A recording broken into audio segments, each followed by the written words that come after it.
దేవుడు తన రెక్కల కింద మనల్ని కూడా భద్రపరిచి మన యొక్క జీవితంలో మరొక శ్రేష్టమైన ఈ ఆదివారాన్ని, వారంలో మొదటి దినాన్ని దేవుడు మనకు అనుగ్రహించినందుకు మనం ఎల్లప్పుడూ కూడా దేవునికి కృతజ్ఞతాస్తుతులు చెల్లించాలి.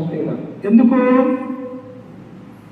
గతించినటువంటి ఈ ప్రభుదినం నుంచి మనల్ని కూడా సజీవ లెక్కలో ఉంచారు. ఎందుకంటే ఈనాడు భూలోకంలో చూస్తూ ఉన్నప్పుడు ఎక్కడ చూసినా అనేకమైనటువంటి శ్రమలు, యాక్సిడెంట్లు, ఘోరమైనటువంటి విషయాలు జరుగుతూ ఉన్నాయి. వీటన్నిటి నుంచి మనల్ని తప్పించి తన యొక్క సన్నిధిలో మనల్ని నిలవబెట్టుకున్నందుకు మనం ఎల్లప్పుడూ కూడా తండ్రి అయిన దేవునికి కృతజ్ఞతాస్తుతులు చెల్లించాలి. అందుకని పిల్లరా, మనం ఎల్లప్పుడూ కూడా ప్రతి ఆదివారము ఒక్కొక్క అంశం ద్వారా మనం నేర్చుకుంటూ భౌతికంగాను ఆత్మ సంబంధంగా క్రీస్తులో అభివృద్ధి చెందుతూ ఈ లోకంలో క్రైస్తవులుగా మనము జీవిస్తూ ఉన్నాం. అందుకే ఈరోజు చెప్పబోయే అంశం ఏమిటంటే ప్రియులారా, ఎప్పుడూ కూడా ప్రార్థన జీవితంలో మనమే అడుగుతాం దేవుణ్ణి. ఏమని అడుగుతాము? అయ్యా, నాకు ఈ యొక్క శ్రమ వచ్చింది, నా యొక్క ఇంటిలో అనారోగ్యం కలిగి ఉన్నది, లేకపోతే నాకు ఇలా కొన్ని అప్పులు ఉన్నాయి, అలాగనే నాకు ఒక గృహం లేదు. ఇలా అనేక విషయాలలో మనమే ప్రార్థనాపూర్వకంగా దేవుణ్ణి అడుగుతూ ఉంటాం. అలాగే భూమి మీద ఉన్నటువంటి పుట్టించినటువంటి మనల్ని కూడా మన నుండి దేవుడు కోరుకుంటూ ఉన్నాడు కొన్ని విషయాలు. మనమేమనుకుంటూ ఉన్నాం? దేవుడు మాకు ఇవ్వాలని మనం ప్రార్థన చేస్తూ ఉన్నాము. అయితే పరమందున్నటువంటి తండ్రి, పరలోకమందున్నటువంటి దేవుడు కూడా మన నుండి ఆశిస్తూ ఉన్నాడు, మన నుండి కోరుకుంటూ ఉన్నాడు. ఏంటి ఆ కోరికలు అన్నటువంటి విషయాన్ని ఈ యొక్క మధ్యాహ్న కాల సమయంలో మనం ఆలోచన చేద్దాం. ప్రియుల, చూడండి, ఈనాడు మానవుడికి దేవుడు ఏం చేశాడు? ఉండటానికి భూమినిచ్చాడు, పైన ఆకాశాన్ని, రాత్రి వేళల్లో ఈ కన్నులకు అందంగా కనిపించడానికి చంద్రుణ్ణి, చుక్కల్ని, నక్షత్రాల్ని, ఇవన్నీ కూడా ఎక్కడ చూసినా పచ్చని చెట్ల పొలాలని దేవుడు మనకు అనుగ్రహించాడు. ఇన్ని ఇచ్చినటువంటి దేవుడు మన నుండి ఏం కోరుకుంటాడు? ఆయన మాట సెలవీయగా భూమియు, ఆకాశమును, సముద్ర జలాలు అన్నీ కూడా మాట ద్వారా కలిగినట్టుగా ఆదికాండ గ్రంథంలో మనం చదువుకుంటాం. అయితే ఈ భూలోకంలో ఉన్నటువంటి ప్రతి మానవుని సృజించినటువంటి దేవుడు మన నుంచి ఏం కావాలని కోరుకుంటూ ఉన్నాడంటే చూడండి, సామెతల గ్రంథము 23వ అధ్యాయము 26వ వచనాన్ని చదువుకుందాం. చూడండి, పరిశుద్ధ గ్రంథంలో నుంచి సామెతల గ్రంథము 23వ అధ్యాయము 26వ వచనాన్ని మనము చదువుకుందాం ప్రియులారా. 23, 26.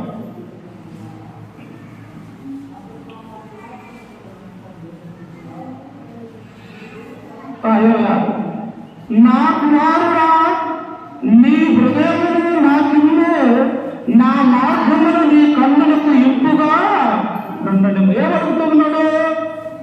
మన నుండి అన్ని దేవుడు మనకిస్తూ ఉన్నాడు. మంచి సంతానాన్ని, మంచి ఆస్తిని, ఐశ్వర్యాన్ని, తినడానికి మంచి భోజన పదార్థాలని, అలాగనే ఆయా విధానంలో అన్నీ కూడా దేవుడు మనకిస్తూ ఉన్నాడు. కానీ ఇప్పుడు దేవుడు ఏమంటూ ఉన్నాడంటే, మీరు నాకిచ్చేది ఉన్నది, నేను అడుగుతూ ఉన్నాను. మానవులుగా, మట్టిగా, భౌతిక సంబంధమైనటువంటి యొక్క శరీరాన్ని ధరించుకున్నటువంటి మనముల్ని దేవుడు ఏమడుగుతూ ఉన్నాడంటే, నా కుమారుడా, నీ హృదయాన్ని నాకిమ్ము అంటూ. చూశారా? వాస్తవంగానే ఏదైనా కోరుకోవచ్చు, ఏదైనా నాకు ఇవ్వాలని దేవుడు తన యొక్క చిత్తంలో ఉంటుంది. ఎలాగైనా ఆయన తీసుకోగల సమర్థుడు ప్రియులారా. కానీ మన నుండి ఏం కోరుకుంటూ ఉన్నాడంటే, ఈ శరీరంలో, ఈ ప్రాణమనే హృదయంలో ఉన్నటువంటి దాన్ని ఏమంటూ ఉన్నట్టే, నా కుమారుడా, నీ హృదయాన్ని నాకు ఇవ్వమంటూ ఉన్నాడు. చూశారా? మన దేవుడు మన నుంచి ధనాన్ని కానీ, ఆస్తి ఐశ్వర్యాన్ని కానీ, భౌతిక సంబంధాన్ని ఏమీ కోరుకోవట్లేదు. కానీ మన శరీరంలో ఉన్నటువంటి మనస్సు, హృదయాన్ని దేవుడు నాకు ఇమ్మని ఆయన అడుగుతూ ఉన్నాడు. ఎందుకు ఆయన హృదయాన్ని మాత్రమే ఎందుకు అడుగుతూ ఉన్నాడంటే, 17వ అధ్యాయం 9వ వచనంలో మనము చదువుకుంటే ఆయన ఎందుకు హృదయాన్ని అడుగుతూ ఉన్నాడంటే, హృదయము అన్నిటికంటే మోసకరమైనది, అది బహు ఘోరమైన ఎందుకు అడుగుతున్నారట? మానవుని యొక్క హృదయం ఎలాంటిదంటే మోసకరమైనటువంటి, అది ఘోరమైనటువంటి వ్యాధి హృదయంలో ఉన్నదంట. ఏదైతే మనము ఈనాడు ఒకరిని కొట్టాలంటే, లేకపోతే ఒకరిని హత్య చేయాలంటే, ఒకరిని ఏదైనా తిట్టాలంటే ఎక్కడి నుంచి మనం మాట్లాడతాము? మన హృదయంలో నుంచి బయటికి మాట్లాడతాము. అందుకనే ప్రవక్త అయినటువంటి ఇర్మియా అంటూ ఉన్నాడు, అయ్యా హృదయము అన్నిటికంటే మోసకరమైనది. ఈ శరీరంలో ఉన్నటువంటి అవయవాలు అన్నిటికంటే కూడా మానవుని యొక్క హృదయం ఎలాంటిదంటే మోసం చేసే హృదయం. 33 సంవత్సరాలు ఇస్రాయేలు యూద క్రీస్తు ప్రభువు మీద తిరిగాడు. ఎవరైనా కానుకలు ఇస్తుంటే ఆ కానుకలు సంచి ఇస్రాయేలు యూద దగ్గరే దేవుడు పెట్టాడు. ఏది కావాలంటే అది దేవుడు ఇస్రాయేలు యూదకు ఇచ్చాడు. కానీ తన వెంబడి తిరుగుతున్నటువంటి ఆ ఇస్రాయేలు యూద క్రీస్తు ప్రభువు ఏం చేశాడంటే ఆ యొక్క యూదులకి, అన్యులైనటువంటి రోమీయులకి ఆ ధనానికి అమ్మివేశాడు. అంటే తన హృదయంలో ఆలోచిస్తూ ఉన్నాడు, మోసం చేయాలన్నటువంటి దుష్ట తలంపు కలిగి ఉంటూ ఉన్నాడు. ఎలాగ నేను క్రీస్తుని పట్టించాలా, క్రీస్తుని ఎలా అమ్మేయాలా, నాకెప్పుడు ఆ యొక్క నాణ్యాలు, వెండి నాణ్యాలు నా ఇంట్లోనికి వస్తాయని చెప్పేసి ఈ యొక్క ఇస్రాయేలు ఎక్కడ పడ్డదంట? హృదయములో తన మనస్సులో ఆలోచన చేసుకున్నాడు. అందుకని ఇక్కడ ఇర్మియా అంటూ ఉన్నాడు, దేవుడు హృదయాన్ని ఎందుకు కోరుకుంటూ ఉన్నాడు అంటే హృదయం అన్నిటికంటే మోసకరమైనది, అది ఘోరమైన వ్యాధి కలది. ఈ శరీరంలో ఒక జబ్బు ఉంటే అది కనిపిస్తుంది. జ్వరం వస్తే ఎలా ఉంటుంది? శరీరం అంతా వేడిగా ఉంటూ ఉన్నది, చెమట్లుగా పోసి నడవలేనటువంటి స్థితిలో ఉంటాం. లేకపోతే యొక్క శరీరానికి గాయమైతే ఆ గాయము కంటికి కనిపిస్తూ ఉన్నది ప్రియులు. కానీ హృదయానికి ఉన్నటువంటి ఆ మోసకరమైనటువంటి లక్షణాలు నీవు నేను కనిపెట్టలేము. ఎందుకు? అది హృదయంలో పుట్టినటువంటి ఆలోచన. అందుకనే దేవుడు హృదయం నిండిన పడది, నోరు మాట్లాడు. అంటే హృదయంలో ఏదైతే ఆలోచించుకుంటావో దాన్ని ఏం చేస్తామంట? ఈ నోటితోటి మాట్లాడుతూ ఉంటారు. అందుకనే దేవుడు మన నుండి ఏం కోరుకుంటూ ఉన్నాడంటే, నా కుమారుడా, నా కుమార్తెలారా, మీలో ఉన్నటువంటి మీ హృదయాన్ని నాకివ్వండి. మోసం కలిగినటువంటి ఆ హృదయాన్ని, వ్యాధి కలిగినటువంటి ఆ హృదయాన్ని, జబ్బు కలిగినటువంటి ఆ హృదయాన్ని మీరు నాకు ఇచ్చేవాటైతే ఆ హృదయాన్ని దేవుడు ఏం చేస్తాడంటే శుభ్రపరుస్తాడు. ఏం చేస్తాడట? ఒక సాకలి వాడి సబ్బు ఏం చేస్తుంది? బట్టల్ని ఎంత మురికున్నప్పటికీ కూడా శుభ్రంగా తయారు చేస్తుంది. దాని గుణలక్షణం ఏమిటి? ఎక్కడైతే మురికుంటూ ఉన్నదో ఆ మురికిని పోగొట్టే సామర్థ్యము ఆ సబ్బుకు ఉన్నది. అలాగనే హృదయం అనే ఈ మురికిని పోగొట్టాలంటే, మన హృదయంలో ఉన్నటువంటి యొక్క చెడు తలంపులను పోవాలి అంటే మన హృదయాన్ని ఎవరికి ఇవ్వాలి? సాతానుకు కాదు. సాతానికి ఇచ్చే మాట వాడు ఇంకానూ మనల్ని పాపంలో నెట్టడానికి అవకాశం ఉంటూ ఉన్నది. కానీ మనకున్నటువంటి ఈ హృదయాన్ని దేవుడికి మనం సమర్పిస్తే ఆ దేవుడు ఏం చేస్తారంటే తెల్లని వస్త్రం వల్ల మన యొక్క హృదయాన్ని దేవుడు కడుగుతాడు అన్నటువంటి విషయాన్ని ఇక్కడ సెలవిస్తూ ఉంటాడు. అన్ని మనకి ఇచ్చాడు దేవుడు, కానీ మనల్ని దేవుడు కోరుకుంటూ ఉన్నాడు. నా కుమారుడా, నా కుమార్తెలారా, మీలో ఉన్నటువంటి మీ హృదయాన్ని నాకు ఇవ్వండి అని చెప్పేసి దేవుడి నాడు మనల్ని కోరుకునేవాడిగా ఉంటూ ఉన్నాడు. అందుకనే చూడండి, మానవుని యొక్క హృదయం ఎలాంటిదంటే దురాలోచన కలిగి. ఎలాంటిదంట? ఈ హృదయం మనకు కనిపించదు ప్రియులారా. శరీరం అనేది, అవయవాలని కనిపించేవి, కానీ ఈ మనసు, ఈ యొక్క హృదయం అనేది ఇతరులకి ఎవరికి కూడా కనిపించదు. నేను ఒకటి ఆలోచన చేస్తే అది నా హృదయంలోనే ఉంటుంది. నీ ఒకటి ఆలోచన కలిగి ఉంటే అది నీ మనసు, నీ హృదయంలోనే ఉంటూ ఉన్నది. అయితే ఈ యొక్క హృదయంలో ఏముంటాయంటే యేసుక్రీస్తు చెప్పాడు ప్రియుల, నీ హృదయంలో, నా హృదయంలో ఏముంటాయంటే క్రీస్తు వారు స్వయంగా చెప్పాడు ప్రియుల. చూడండి నాతో పాటు పరిశుద్ధ గ్రంథంలో నుంచి మార్కు సువార్త 7వ అధ్యాయము చూడండి. మార్కు సువార్త 7వ అధ్యాయము 21వ వచనాన్ని చదువుకుందాం ప్రియుల. 21 మార్కు సువార్త 7వ అధ్యాయము 21వ వచనాన్ని చదువుకుందాం.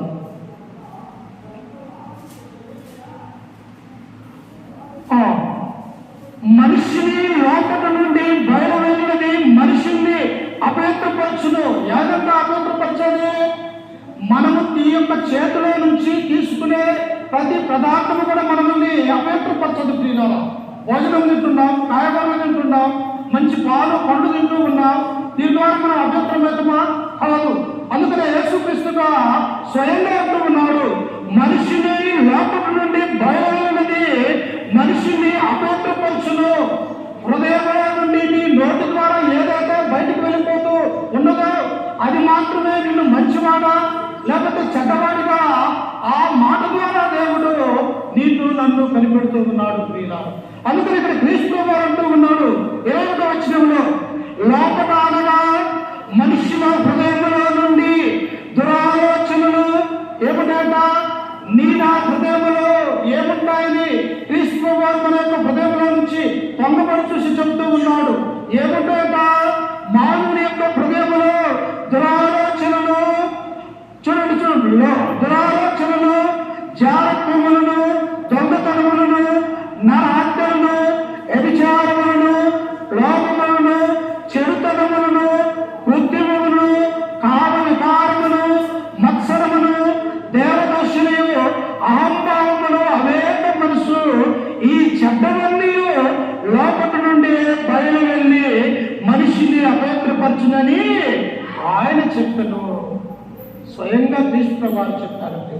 ఎందుకు నా కుమారుడా నీ హృదయాన్ని నాకు ఇమ్మని దేవుడు ఎందుకు అడుగుతూ ఉన్నాడంటే, మనిషిని నిన్ను నన్ను నరకానికి అప్పగించే చెడు లక్షణాలు మన హృదయంలో ఉండకుండా దేవుని యొక్క వాక్యముతో మన హృదయాన్ని నింపుకుని ఉండాలి. అందుకనే హృదయము అన్నిటికంటే మోసకరమైనది, అది బహు ఘోరమైన వ్యాధి కలదని దేవుడు సెలవిస్తూ ఉన్నాడు. ఎందుకు మన యొక్క మనస్సు, మన యొక్క హృదయము ఇతరుల లేకపోతే మనల్ని మనము మోసం చేసుకునే స్థితిలో ఎందుకు ఉంటామంటే సాతాను యొక్క మాటలు వింటాము, కానీ దేవుని యొక్క మాటలు మనము వినము. దేవుని యొక్క మాటలు వింటే, దేవుని యొక్క వాక్యాన్ని విని మన హృదయంలో భద్రపరుచుకుంటే సాతానుకు అవకాశం ఉండటానికి ఉండదు. ఎందుకు, మన యొక్క హృదయంలో దేవుని యొక్క వాక్యం అనే క్రీస్తు మనలో ఉన్నాడు కాబట్టి ఏ యొక్క సాతాను కూడా మన దగ్గరికి రాదన్నటువంటి విషయాన్ని మనం గమనించాలి. అందుకని హృదయంలో ఏముంటాయంటే దురాలోచనలు, నరహత్యలు, దేవదూషణలు, ఇవన్నీ కూడా మనిషిని అభ్యస్తపరుస్తాయని చెప్పేసి దేవుడు సెలవిస్తూ ఉన్నాడు. అందుకనే ప్రసంగి గ్రంథము 9వ అధ్యాయం 3వ వచనంలో చదువుకుంటే చూడండి, సొలొమోను రాసినటువంటి ప్రసంగి గ్రంథము 9వ అధ్యాయము 3వ వచనాన్ని చదువుకుందాం. 9:3.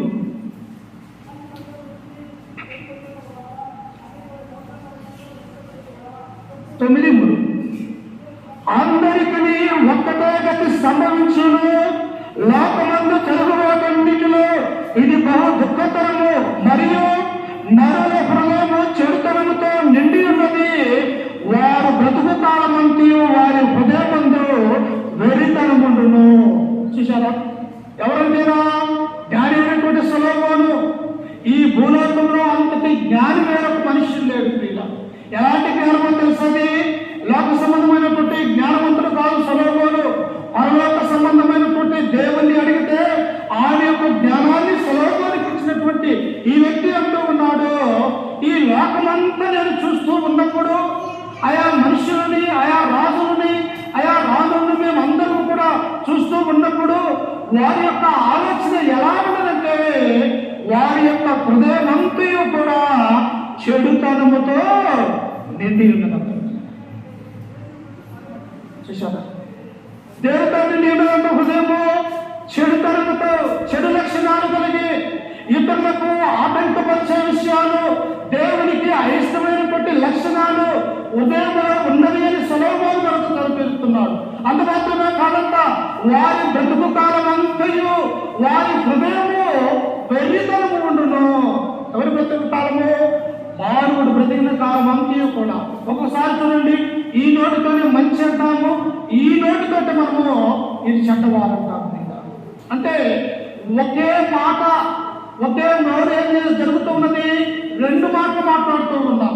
మంచి అంటున్నాము, చెడు అంటూ ఉన్నాము. దేవుని యొక్క వాక్యాన్ని చదువుకుంటున్నాము, అలాగే భౌతిక సంబంధమైనటువంటి మాటలు మనము ఈ నోటితో మాట్లాడుతూ ఉన్నాం. అందుకనే జ్ఞాని అయినటువంటి సొలొమోను అంటూ ఉన్నాడు, నరుల చెడుతనం ఎంతయో కూడా వారు బ్రతికే కాలం అంతయు వెరితనం ఉంటుందని దేవుడు సెలవిస్తూ ఉన్నాడు. అంత మాత్రమే కాదు, ఆది కాండంలో కూడా మనం ఆ విషయాన్ని మనం తెలుసుకోవచ్చు. ఏమంటుందో 6వ అధ్యాయంలో, నరుల చెడుతనము భూమి మీద గొప్పదనియు వారి హృదయం యొక్క తలంపులోని కేవలము చెడ్డదనియు యెహోవా చూచి అన్నాడు. బయటకు పర్వతం ఏమన్నాడు ఇక్కడ? నరుల చెడుతనము భూమి మీద గొప్పదనియు వారి యొక్క ఊహలోని తలంపు యందు కేవలము చెడ్డదనియు యెహోవా చూచి అని ఆదికాండం 6వ అధ్యాయం 5వ వచనంలో దేవుడు స్వయంగా తెలియజేస్తాడు. అంటే భూమి మీద నీతిమంతులైనటువంటి మనుషులు ఉన్నారా? దేవుడి యొక్క సన్నిధానానికి వెళ్ళేవాడిగా ఉంటూ ఉన్నారా? లేకపోతే భౌతిక సంబంధంగా లోకంలో తిరిగేవారు ఉన్నారా అని పరలోకమందున కూడా దేవుడు మానవులను చూస్తూ ఉన్నప్పుడు మానవుని యొక్క హృదయం ఎలా ఉంటుందన్నా? చెడు తలంపులు కలిగి ఉంటూ ఉన్నది.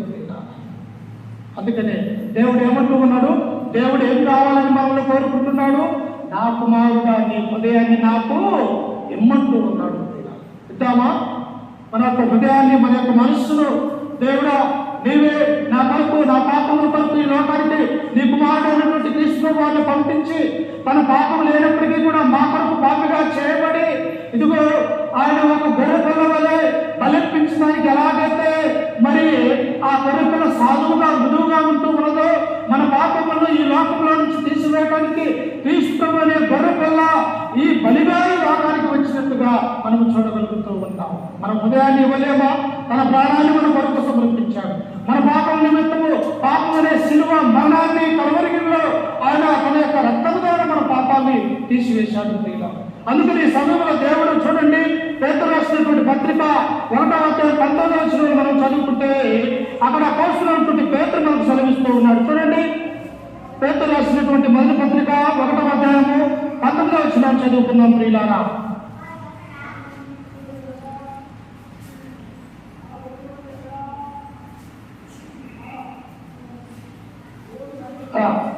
పేతురు రాసినటువంటి పత్రిక 1వ అధ్యాయం 19వ వచనం చూడండి.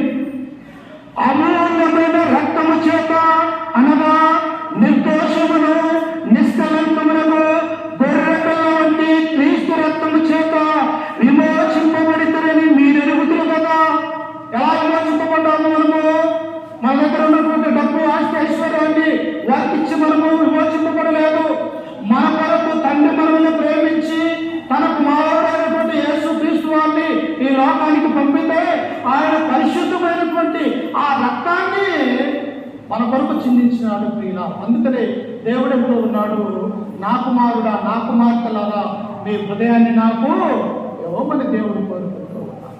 అన్ని దేవుడు మనకిస్తూ ఉన్నాడు, సంతానాన్ని ఇస్తూ ఉన్నాడు, ఆస్తిని, ఐశ్వర్యాన్ని ప్రతి ఒక్కటి కూడా దేవుడు మనకిచ్చి ఉన్నాడు. కానీ మన నుండి దేవుడు ఏం కోరుకున్నాడంటే, నా కుమారుడా, నా కుమార్తెలారా మీ యొక్క హృదయాన్ని నాకు ఇవ్వమని దేవుడు సెలవిస్తూ ఉన్నాడు. అందుకని మనం ఏం చేయాలంటే దేవునికి మనం ఏం చేయాలంట? హృదయాన్ని ఇవ్వాలి. అందుకే రెండవదిగా మనం చదువుకుంటే పిల్లలు చూడండి, రెండవదిగా దేవుడు మానవుని నుంచి అడుగుతూ ఉన్నాడు. ఒకటి హృదయాన్ని దేవుడు అడుగుతూ ఉన్నాడు. రెండవది ఏం అడుగుతూ ఉన్నాడు చూడండి, మీ యొక్క సమయాన్ని నాకేమంటూ ఉన్నాడు. ఏమంటూ ఉన్నాడు? నేర్చుకోవాలి పిల్లలు. మొట్టమొదటిగా దేవుడు ఏం కావాలని కోరుకుంటూ ఉన్నాడు మన నుండి? నా కుమారుడా దేవుడు నాకు ఇవ్వమని దేవుడు. రెండవ విషయంగా మనం చూస్తే రెండవ మాట దేవుడు అంటూ ఉన్నాడు. ఏమంటూ ఉన్నాడంటే, మీ సమయాన్ని, మీ కాలము నాకు కేటాయించమంటున్నాడు. సమయము, కాలము సంకుచితమై ఉన్నది. దినములనేవి చక్కటిగా ఉంటూ ఉన్నది. ఏ క్షణం ఏం జరుగుతుందో తెలియనటువంటి స్థితిలో మనం ఉంటూ ఉన్నాం. కాబట్టి మీ యొక్క సమయాన్ని, మీకు ఇచ్చినటువంటి కాలాన్ని నాకు ఇవ్వమని దేవుడు కోరుకుంటూ ఉన్నాం. ఎందుకు? ఏ సమయంలో ఏం జరుగుతుందో తెలియనటువంటి స్థితిలో మనం ఉంటూ ఉన్నాం. అందుకనే దేవుడు అంటాడు, కొంతసేపు కనబడి అంతలోనే మాయమైపోయే ఆవి వంటి బ్రతుకుల కాలం మీద అంటూ ఉన్నాం. అలాగే గడ్డి పువ్వు లాంటి బ్రతుకు కాలం మీద అంటూ ఉన్నాం. ఒకడు నీటిని తీసుకొని నేల మీద ఒలిపేలా తిరిగి ఎక్కలేని స్థితిలో పెరుగుతున్నారు. ఎందుకు? కాలాలు, సమయాన్ని దేవుడు అడుగుతూ ఉన్నాడంటే, ఈ సమయంలో ఈ దేవుని యొక్క సన్నిధిలో కూర్చొని ఆయన ఆరాధించటము, ఆయన కీర్తించటము, ఆయన నామాన్ని కనపరచటము మన యొక్క జీవితాలకు ఎంతో ధన్యకరమైనది. అనేక విషయాలలో గంటల తరబడి మనం సమయాన్ని లోకస్తులకు ఇస్తాము. ఆయన ఏమంటున్నాడు, అయా నేను నీకు ఇచ్చినటువంటి ఆ సమయాన్ని, ఆ కాలాన్ని నాకు ఇవ్వండి, నాకు కేటాయించండి దేవుడు మనం అడుగుతూ ఉంటాడు. అందుకనే చూడండి, అపోస్తలుల కార్యములు 1వ అధ్యాయం 6వ వచనంలో చదువుకుంటే అక్కడ లూకా గారు మనకు తెలియపరుస్తూ ఉన్నాడు. చూడండి, అపోస్తలుల కార్యములు 1వ అధ్యాయం 6వ వచనం చూడండి. కాబట్టి వారు కూడి వచ్చినప్పుడు, ప్రభువా ఈ కాలమందు ఇశ్రాయేలుకు రాజ్యమును మరలా అనుగ్రహించదు అని ఆయన అడుగగా, ఆయన కాలమును సమయమును తండ్రి తన స్వాధీనమందు ఉంచుకొని ఉన్నాడు, వాటిని తెలుసుకున్నట్టు మీ పని. 100 సంవత్సరాలు మనం బ్రతుకుతున్న గ్యారెంటీ ఉందమ్మా? లేదు. ఎప్పుడు ఏం జరుగుతుందో తెలియనటువంటి బ్రతుకు మన యొక్క మార్గం. అందుకని ఇక్కడ ఇశ్రాయేలు ప్రజలైనటువంటి యూదులు అడుగుతున్నారయ్యా, ఇశ్రాయేలుకు మరలా రాజ్యాన్ని అనుగ్రహిస్తావా? ఆ రాజ్యంలో మేమందరూ పౌరులుగా, సైనికులుగా, ఆనాడు దావీదు మహారాజు యొక్క రాజ్యంలో ఎలాగైతే స్థిరంగా ఉంటూ ఉన్నామో అట్టి రాజును మాకు అనుగ్రహిస్తావా? అట్టి కాలాన్ని మాకు తెస్తావా అన్నప్పుడు, కాలములు సమయంలో తండ్రి తన స్వాధీనముందు ఉంచుకొని ఉన్నాడు, అవి తెలుసుకోవటము మీ పని కాదు. మీరేం చేయాలా? ఎప్పుడు వస్తారు ఆ పెళ్లి కుమారుడైనటువంటి యేసుక్రీస్తు వరకు మనమందరం కూడా ఎదురు చూసేవాళ్ళు. బుద్ధి కలిగినటువంటి కన్యకలు ఏం చేశారు? వారి యొక్క బుద్ధిలో నూనె తీసుకొని వెలిగించుకుంటూ పెళ్లి కుమారుడు ఎప్పుడు వస్తాడా, ఆ పెళ్లి విందులో మేము ఎప్పుడు పాల్గొని సంతోషించాలని చెప్పేసి బుద్ధి కలిగినటువంటి కన్యకలు ఉన్నారు. బుద్ధి లేనటువంటి కన్యకలు ఏమైపోయారు? ఆయన ఎప్పుడు వస్తాడో మనకు తెలియదులే, రోజు ఇలాగే జరుగుతుంది కదా అని చెప్పేసి వారు పురికి నిద్రించారు. ఏమైపోయారు? రానే వచ్చాడు పెళ్లి కుమారుడు. బుద్ధి కలిగినటువంటి కన్యకలు ప్రభువుని ఎదుర్కొని ఆ పెళ్లి విందులో పాల్గొంటారు. బుద్ధి లేనటువంటి కన్యకలు అక్కడే విడవబడతారు. వాళ్ళు అప్పుడు అంటున్నారా, మా దగ్గర నూనె లేదు, మా దగ్గర నూనె అయిపోయేదాన్ని మీలో మీ దగ్గర ఉంటే ఇదిగో పెళ్లి కుమారుడు వస్తున్నాడు, ఆ నూనె మాకేమంటే వాళ్ళు ఏమన్నారు తెలుసా? మీరు మా దగ్గర ఉన్నటువంటి నూనె మాకు మాత్రమే సరిపోతుంది, కానీ మీకు ఇవ్వడానికి నూనె చేయండి. మేము దేవుని యొక్క వాక్యం అనే నూనె మాకు దేవులో ఉన్నది. మా పనుల రాజ్యము చేరబోయేటువంటి ఆ వాక్యాన్ని మేము కలిగి ఉన్నాం. మీరేమన్నారు? దేవుని యొక్క వాక్యం చదువుకున్నప్పుడు మీరు నిద్రపోయారు, మీరు దేవుని యొక్క మందిరానికి రాలేరు, ఆ యొక్క మాటలు వెళ్ళలేదు. కాబట్టి మీ బుద్ధిలో ఏమైపోయిందంట? వాక్యం అనే నూనె లేదు, ఆ బుద్ధిలో సమృద్ధిగా ఉంది. ఎన్ని యొక్క కుమారుని ఎదుర్కొనే వారిగా ఉంటారు. అందుకనే దేవుడు ఎదుర్కొంటే దేవుడు ఎప్పుడు వచ్చినా, ఏ సమయంలో వచ్చినా మనం ఆయన ఎదుర్కొనే వాళ్ళకి ఉంటారు. ఒక విషయంలో దశలోకి రాసినటువంటి పత్రికలో దేవుడు అంటున్నాడు, ఇదిగో ఆయన యొక్క రాకడ ఎలా ఉంటుందంటే దొంగ వలె లోకానికి వస్తారు. దొంగ ఎప్పుడు వస్తాడు? మనకు చెప్పొచ్చి మన ఇంట్లో ఉన్నటువంటి సామాన్లు ఎత్తుకొని వెళ్ళిపోతారా? విలువైనటువంటి బంగారం, వెండి ఎత్తుకొని వెళ్తారా? మనం ఎప్పుడైతే నిద్రపోతూ ఉన్నామో అప్పుడే అక్కడ వచ్చి మన యొక్క ఇంట్లోకి వచ్చి దొంగతనం చేసేవాళ్ళు. అందుకని దేవుని పిల్లలారా, ఆయన ఎప్పుడు వస్తాడో తెలియదు. కాబట్టి మన కాలాన్ని, మన యొక్క సమయాన్ని దేవుని యొక్క సన్నిధిలో గడపడానికి అవకాశం ఉంచుకోవాలి. ఎంత వీలైతే అంత, ఎన్ని గంటలైతే, ఎన్ని నిమిషాలైతే, ఎంత సమయం ఉంటే మనకు ఎప్పుడంటే అప్పుడు దేవుని యొక్క సన్నిధిలో ప్రార్థనాపూర్వకంగా దేవునికి మన యొక్క సమయాన్ని అనుగ్రహించాలి. అందుకనే దేవుడు ఏమన్నాడంటే, కాలాలు సమయాలను తండ్రి తన స్వాధీనమందు ఉంచుకుని ఉన్నాడు. కాబట్టి ఆయన కాలాలను సమయాలను మార్చువాడై ఉన్నాడు. ఆయనకి ఇష్టమైతే నీ జీవితంలో కొద్ది దినాలే కావచ్చు, ఆ దినాలని ఇంకా అనేక సంవత్సరాలుగా నిన్ను బ్రతికించగల సమర్థుడు మన దేవుడు. హిజ్కియా ఏమనుకున్నాడు? అయ్యో నేను చనిపోతానే అని చెప్పేసి ఆయన తన ఇంట్లోనికి వెళ్ళి మోకరించి ప్రార్థన చేస్తున్నప్పుడు ఆయనకు ఏం చేశాడు దేవుడు? 15 సంవత్సరాల ఆయుష్ని పొడిగించాడు. అంటే కాలాలు సమయాలు దేవుడు మార్చగలడు. మన వల్ల కావాలన్నటువంటి విషయాన్ని మనం గమనించాలి.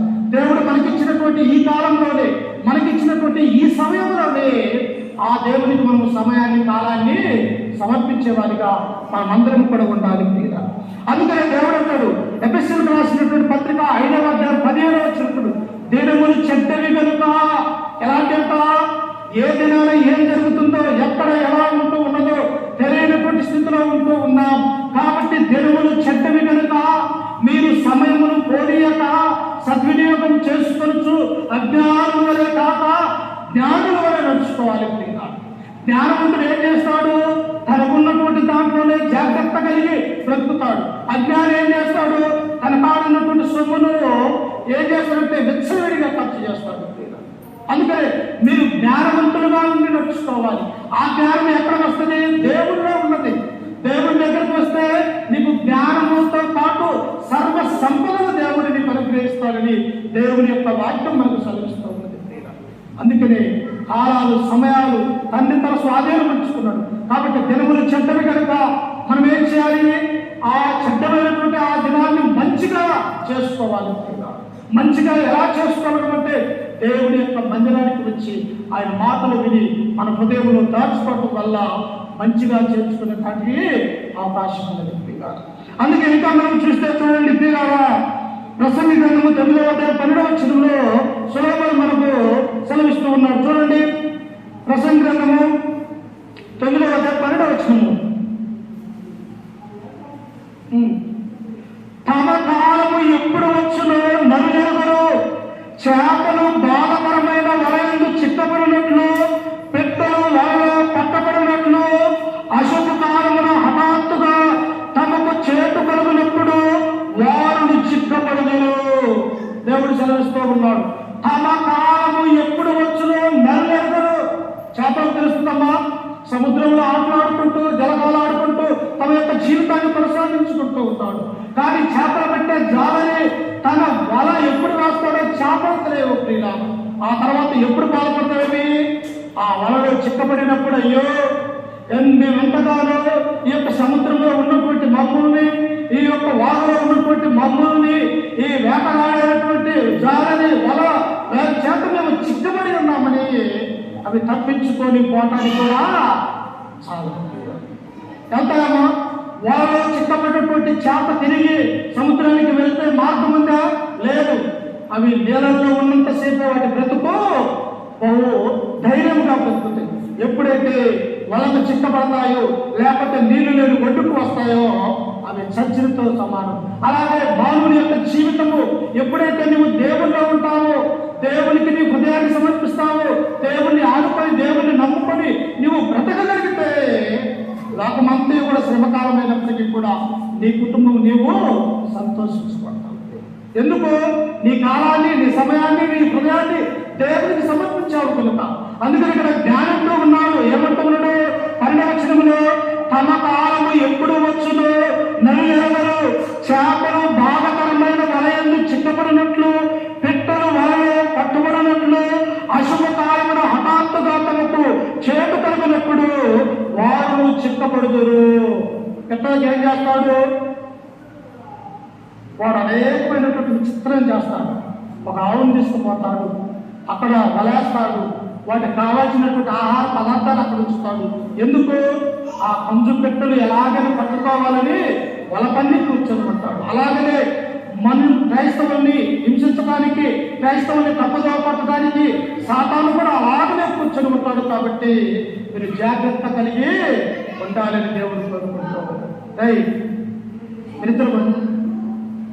అందుకని ఇంకా మనం చదువుకుంటూ ఉన్నట్టయితే పిల్లలు చూడండి, ఇక్కడ మనము రెండవదిగా మానవులు ఏం చేయాలంట? సమయమును కాలమును దేవుడికి ఇవ్వాలని దేవుడు కోరుకుంటూ ఉన్నాడు. ఇంకా మనం చదువుకుంటూ చూడండి, అదే ప్రసంగి గ్రంథం 12వ అధ్యాయం 1వ వచనంలో, ప్రసంగి 12:1 వచనం.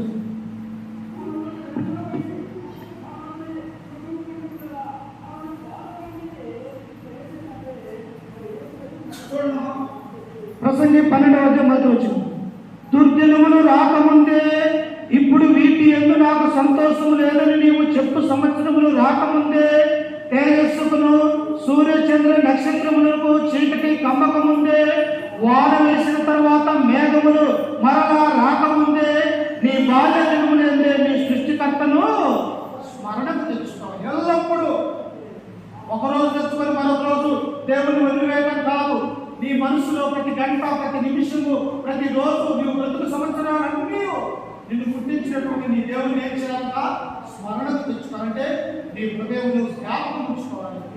అలా జ్ఞాపకం ఉంచుకుంటే దేవుడు నిన్ను జ్ఞాపకం తెచ్చుకుంటాడు. మనము దేవుని యొక్క సన్నిధానం లేకుండా మనము దేవుని విడిచిపెడితే దేవుడు నిన్ను నన్ను కూడా విడిచిపెడతాడు. దేవుని విడిచిపెడితే ప్రతికారం తెలుసా? భయంకరమైన.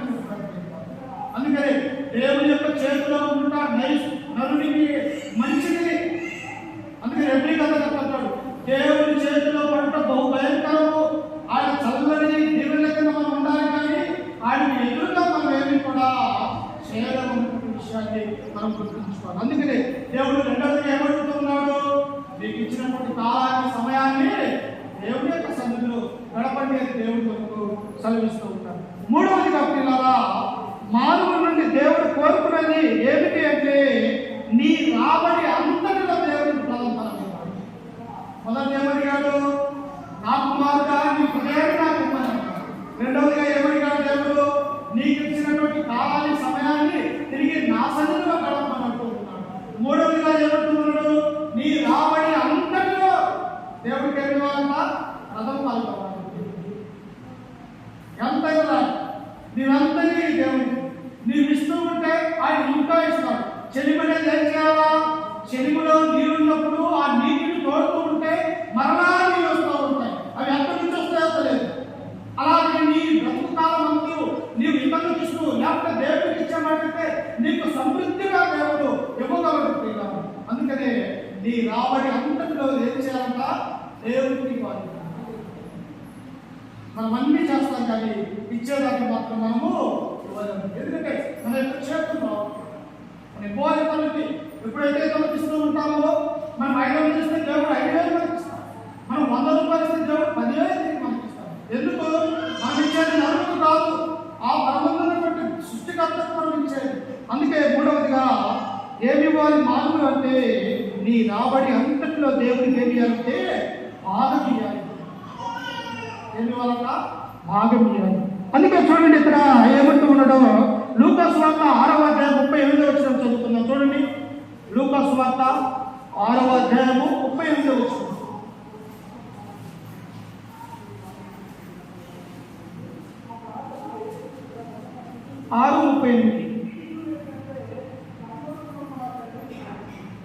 క్షమించుడి అప్పుడు మీరు క్షమింపబడుదురు, ఇయ్యుడి అప్పుడు మీకు ఇయ్యబడును, అరిచి కదిలించి దిగజారునట్లు నిండు కొలతను మనుషులు మీ ఒడిలో కొలుతురు, మీరు ఏ కొలతతో కొలుతురో ఆ కొలతతోనే మీకు మరలా కొలవబడునని చెప్పారు.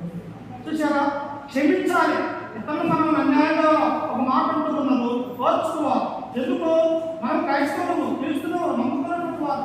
యేసుక్రీస్తు అన్ని దెబ్బతిని కూడా ఏమన్నాడో తెలుసా? రోమా సైనికులు మరణాలు కొట్టారు, విడిగుందులు ఉంటారు ఆయన మొహం మీద. ఈ యొక్క తల మీద శిరస్సు మీద ముళ్ళ కిరీటాన్ని పెట్టారు. అయ్యా నాకు నీళ్లు తప్పుతున్నాయి, తాగడానికి నీళ్ళు ఇవ్వమంటే చేతిచ్చినట్టు ఇచ్చారు. అంత మాత్రమే కాదు, శిలువ మీద ఉన్నటువంటి ఆ వ్యక్తి బ్రతికాడా సచ్చాడని బల్లిముతో తన యొక్క పట్టులో పొడిచారు. ఇన్ని శ్రమలు సహించి ఆయన ఏమన్నాడు తెలుసా? తండ్రి మీరేమి చేయించున్నారు, మీ దేవుడు వీరిని. మరి క్రైస్తవులు మనం క్షమించుతా? క్రైస్తవులు ఎంతగా ఎవరైనా మనం మీకు వచ్చినా కూడా మనం తరలించుకొని వెళ్ళేవారు కాబట్టి. ఎందుకు? ఇది క్రైస్తవ జీవితము. క్రీస్తును పోలి నడుచుకుంటూ ఉన్నాం, క్రీస్తు మన ఎందుకు ఉన్నాడు. కాబట్టి మనం ఏం చేయాలా? అన్ని విషయాలలో ఇతరులు క్షమించేవారుగా మనం ఉండాలి. ఇంకా ఏమన్నా తెలుసు? అక్కడ మీరు ఎట్టి కొలతతో కొలుతులో అట్టి కొలతనే మనము ఇతరులకి ఎంతైతే ఇస్తూ ఉన్నాము, దేవుడు అంతకంటే మరి ఎక్కువగా మనకి ఇస్తాడన్నటువంటి విషయాన్ని మనం గుర్తుంచుకోవాలి.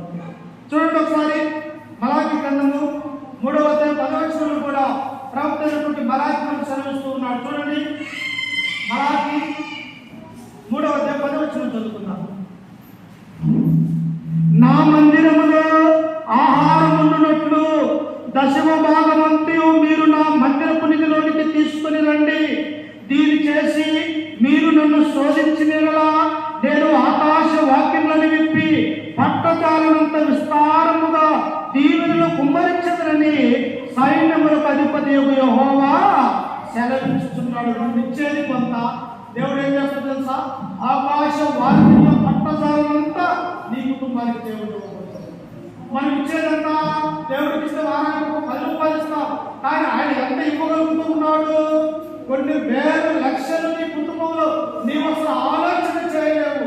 అందుకనే దేవుడు అంటూ ఉన్నాడు, నీవు వచ్చేటప్పుడు నా దేవుడి సంతానానికి నాకు 10వ వంతు దేవుడికి చెల్లించాలని దేవుడు.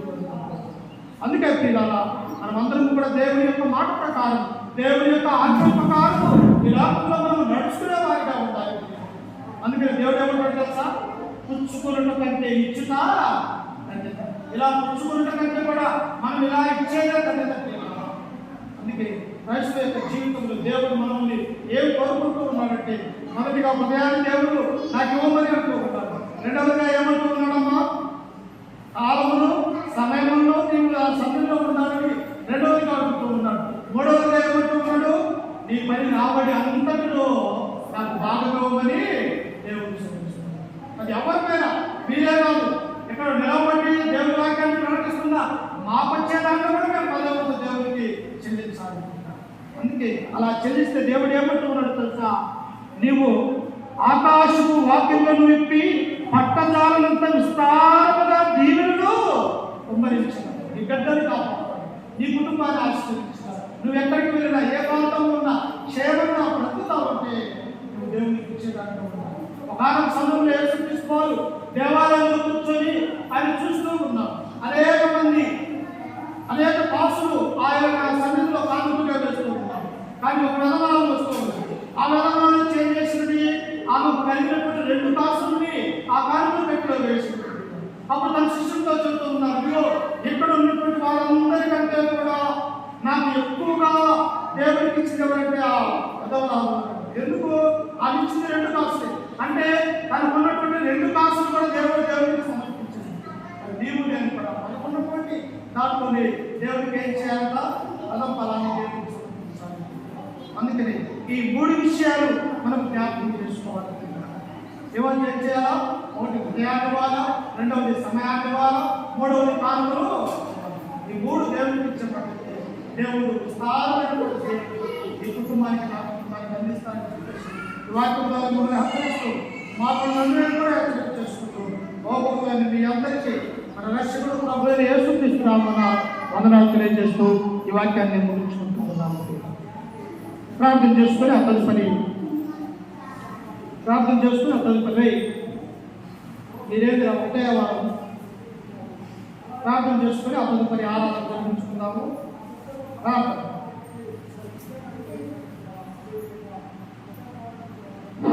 ప్రార్థన చేసుకుందాం. సకలాశలకు కారణాపుత్రుల మధ్య పరలోకపు తండ్రి, నీ ఘనమైన అత్యున్నతమైన నామానికి వందనాలు, స్తుతి స్తోత్రములు తండ్రి. గడిచిన కాలమంతయు గడిచిన దినములన్నీ మమ్మల్ని కాచి కాపాడి మరొక జీవితంలో మరొక శ్రేష్టమైన ప్రభు దినాన్ని మాకు అనుగ్రహించి, ఇదిగో తండ్రి నీ యొక్క పాదసన్నిధిలో మేమందరం కూడా సంఘముగా సమకూడి ఆత్మతోనూ సత్యముతోనూ యథార్థమైన హృదయంతో నిన్ను ఆరాధిస్తూ ఉంటుండగా మమ్మల్ని దీవించి ఆశీర్వదించి బలపరచండి తండ్రి. ఎక్కడైతే 2-3 కూడి నా నామమున ఏకీభవించుతారో అటు వారి మధ్య ఉంటారని సెలవిచ్చిన దేవా, ఈ యొక్క మధ్యాహ్నకాల సమయంలో తండ్రి మా మధ్యలో మీరు ఉన్నారని మేము నమ్ముతూ ఉన్నాము. ఇదిగో చెప్పబడినటువంటి నీ వాక్యము, నీ మాటలు తండ్రి మా యొక్క హృదయంలో తండ్రి దాచుకొని ఫలించి ఫలాభివృద్ధి చెందుటకు సాయం చేయండి తండ్రి. ఎక్కడైతే దేవుని ప్రజలు ఉన్నారు, ఎక్కడైతే దేవుని యొక్క సంఘము కూడుకొని తండ్రి నిన్ను స్తుతిస్తూ ఉన్నదో వారి మధ్య ఉంటారని సెలవిచ్చినావు తండ్రి. ఈ మధ్యాహ్న కాల సమయంలో తండ్రి చెప్పబడినటువంటి మాటలు తండ్రి మా యొక్క జీవితాంతం మేము గుర్తుపెట్టుకుని తండ్రి ఎల్లప్పుడూ యొక్క నీ నామాన్ని మహిమార్థముగా జీవించిన ప్రభు చూపించి సహాయం చేయగలరని యేసు పరిశుద్ధ నామమున ప్రార్థించి